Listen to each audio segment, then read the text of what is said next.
We're here with Governor Gary Johnson of New Mexico, the Libertarian nominee for president, Judge Jim Gray of California, the Libertarian Party nominee for vice president, and Steve Collet, a CPA from California, the Libertarian candidate for Congress in the 33rd District of California, who is treasurer for California's Regulate Marijuana Like Wine initiative. Thank you all for joining us, and congratulations. Thank you. First, we're going to start with the issue of marriage. Today, Joe Biden, Vice President, on Meet the Press today, said he was comfortable with gay marriage but couldn't speak to Obama's position, which at this point is evolving. The White House staff later clarified that this was not an endorsement of gay marriage. Governor Johnson, do you support marriage equality? I do. Now, marriage equality can't wait. We can't wait on this issue. Freedom can't wait. Thank you. My friends in D.C. are going to like that. Judge Gray, speaking of can't wait, you said this weekend that you can't wait to get on stage and debate Vice President Biden. How would you respond to the Vice President's answer on marriage equality, or rather, the freedom to marry? I crave the opportunity to discuss issues with Mr. Biden and whomever Romney selects. And I can tell you that I really don't play politics, and I don't wait. I won't have any trouble at all discussing what Governor Johnson's views are on things. You just heard him. This isn't Obama. Obama, who knows? Who knows about Romney? But we do know about Governor Johnson. I'm proud to be his running mate. Thank you. And Steve, what will you as a member of Congress do for marriage equality? Well, for starters, we need to repeal the Defense of Marriage Act, and we need to do it now. Bravo! And I will fight as a congressman to make that repeal happen. Let me just add, society wants commitment. And what's the matter with two people, be it gay, lesbian, or otherwise, committing to each other as adults? They're going to live together anyway. Let's get that commitment. Society favors it. It's a matter of equality, and that's what we stand for. And Steve, how do the Libertarians set themselves apart from the Democrats and Republicans on this? Well, we're willing to come out and say right off the top that we support LGBT rights, and we support equality for everyone to marry who they want to marry. And after all, they did have a supermajority and didn't make it happen, did they? I think with one Libertarian in Congress, we'll probably do more than they did with a supermajority. It wouldn't be hard. On the issue of money, in D.C. where I live, we do not have votes in the House and Senate. However, we do pay federal income taxes. So we have the worst of both worlds, federal taxation without the representation. And as a member of Congress, you, Steve Collet, will have the final authority when it comes to how D.C. manages its budget and makes its laws. How would you address the unfairness of taxation without representation? I have spent a career as a CPA, 35 years, fighting for taxpayer rights. And I will fight for the rights of people in D.C. to not pay any tax because they're not represented. Until they are represented, they should not pay any tax. I'm advocating throwing out the entire federal tax system and replacing it with one federal consumption tax. But hey, Washington, D.C., if there's taxation, there better darn well be representation. I'm here to tell you that taxation with representation isn't all that wonderful either.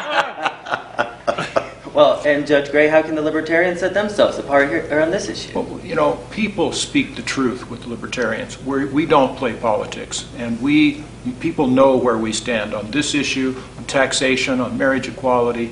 That's who we are, and the more people realize what Libertarians stand for, freedom, social tolerance, they will flock to this campaign.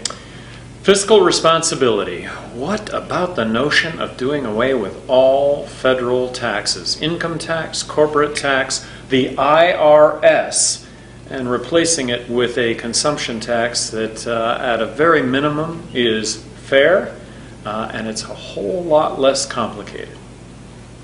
Absolutely. Do you know, you're from D.C., you know who the strongest lobby against doing away with the IRS is? It's members of Congress. They know how much power they would lose because they couldn't, in effect, sell special tax breaks for their constituents. Let's do away with that unfairness. If we abolish the income tax and the corporate tax, I'm going to pose to you that 50% of the lobbyists in Washington will become unemployed. Pink slips for Washington lobbyists. Adopt the fair tax. And all those skills, what could we do with those? I don't know. we can find some shovel-ready projects for them. Great. As an accountant, I can say we'll find plenty of work doing productive things for society. Wonderful. Now to marijuana. You all have gotten a lot of attention for this, Stephen Colbert, others. I've traveled the country a lot in D.C., Virginia, Appalachia, the Mountain West, all of these places, very pro-legalization or decriminalization. Each of you has been vocal about regulating and controlling marijuana and your support for it. In some states we have medical marijuana and decriminalization, and others we have possession or distribution that's punishable with jail time. Judge Gray, can you give us a progress report on the Obama administration's handling of this issue? What a disappointment. In fact, what hypocrisy. Before his election, I read Mr. Obama's 2 books, and he commented in print that he had, when as a social organizer in Chicago, used cocaine, used marijuana regularly.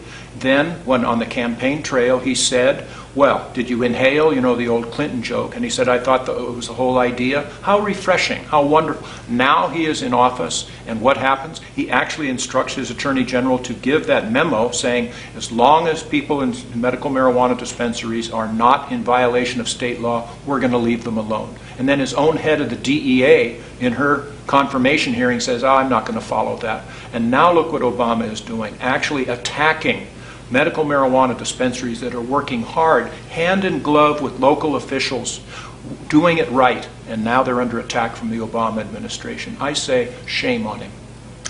When I was asked the same Clinton question about did I inhale, my response was I never exhaled. And I'm not trying to be flippant here about a very serious issue, and that very serious issue is the fact that 100 million Americans have smoked marijuana. I'm one of that group. Given the wrong set of circumstances, I'm behind bars. Well, guess what? We got 2.3 million people behind bars in this country, the largest category of those behind bars being there on drug-related offenses.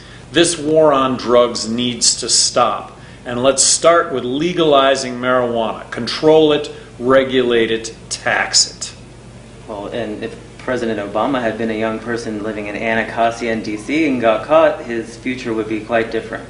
George W. Bush, pretty much. Clinton, pretty much. You know, what's this going to do? A pretty good swimmer named Michael Phelps, too. And you know something? The only harmful thing to him about marijuana was being caught. It's a shame. The most harmful thing about marijuana, which I have never used, honestly, is jail. It isn't working. So hold adults accountable for what they put into their bodies doesn't work. What you do is hold adults accountable for their actions, but not what they put into their bodies. That makes perfect sense.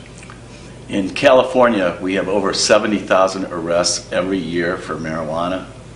It's just a travesty. It's unjust. It's largely discriminatory, and it costs the state an unbelievable amount of money. There's a bill in Congress, H.R. 2306. It's co-sponsored by Barney Frank and Ron Paul, and it's a bill to end marijuana criminalization at the federal level. Let each state decide what they're going to do with respect to marijuana. They could prohibit it. They could allow it for medical marijuana. They could legalize it completely, or any of a wide range of possibilities in between. And that's sitting, rotting in a committee that the ranking member is Henry Waxman, who's the incumbent congressman in my district.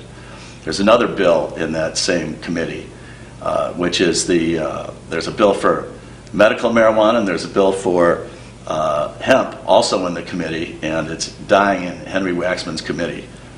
We have an opportunity to allow each state to decide its own laws, become one of 50 laboratories of innovation to decide what works with marijuana. We incarcerate at 5 times the rate of most every other industrialized country in the world. How can we afford to do that and compete with other cultures when we're spending that amount of money incarcerating our people for doing something to their own body? If I were living in California, I would vote for Steve Collet. Well, you speak of there's only one choice. You speak of incarceration, and in the Senate we have a bill that's been filibustered. And can you speak to that bill? Well, there's one here. There's a few heroes in the Senate, but there's one hero in particular, Senator Jim Webb, who has stood out fighting for a change in our criminal laws, and he has been outspoken for a long period of time. I support his bill to try to change our criminal laws. Great. What's the largest cash crop in the state of California today? It's marijuana. You know, I sentenced several people for being under the influence of methamphetamines when I was still on the bench. And they told me at time of sentencing, you know, Your Honor, my drug of choice is marijuana. I bought it from the same person regularly. One day, unbeknownst to me, they sold me some marijuana laced with methamphetamines, and I got myself hooked. I think to myself, you know, that's an issue we can and should address. I don't believe in smoking. I think it's very harmful for the user, but at least when you go to your local mini-mart and buy a pack of Marlboros, you're going to know it's not laced with methamphetamines. These are harms we are inflicting upon ourselves because of this marijuana prohibition. And by the way, don't listen to us so much. The Office of the Attorney General said that if we were to regulate marijuana like wine, we could save tens of millions of dollars every year in California alone and, listen to this, generate hundreds of millions of dollars in revenue that honestly now are going to whom? Mexican drug cartels and pretty much every juvenile gang in the state. What's the matter with us? Let's regulate marijuana like wine. Let's vote for Steve Collet for Congress. By the way, let's vote for Governor Gary Johnson for president. And I'm there too.